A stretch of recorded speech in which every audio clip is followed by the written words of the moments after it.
The Office of the Ombudsman has filed graft and malversation charges against contractor Curly Discaya and 10 others in connection with an alleged anomalous flood control project in Kalumpit, Bulacan. More details in this report.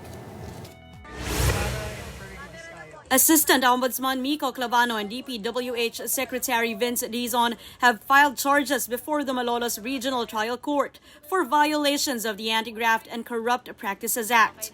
The case includes a bailable charge set at 90,000 pesos, as well as a non-bailable malversation case against alleged big fish Curly Discaya. The complaint is linked to an anomalous flood control project in Kalumpit, Bulacan, worth around 53 million pesos. Dizon described the project as having been abused, saying this is one of the reasons behind the recurring flooding in the area. Yung tatlong barangay sa Kalumpit, hanggang ngayon, taon-taon na, binabaha pa rin. Yung mga kababayan natin, kahit summer, binabaha doon. Dahil na rin sa kababuyan na ginawa nitong mga taong to. Kasama na yung mag-asawang Discaya. He also said the Discaya couple's alleged involvement in the scheme required extensive documentation before charges could be filed. Kagaya ng paulit-ulit sinasabi ng ombudsman natin, kailangan matibay ang ebidensya. Pero nandito na tayo ngayon.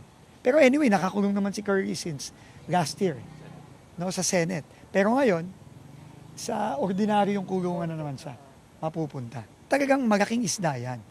Authorities are also pushing for the immediate issuance of an arrest warrant for Curly Discaya. Once the arrest warrant is out, then he will be arrested.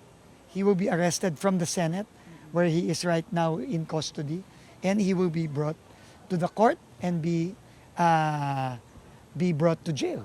Kasi non-bailable ito. Meantime, the Ombudsman has identified 11 individuals to be charged in total.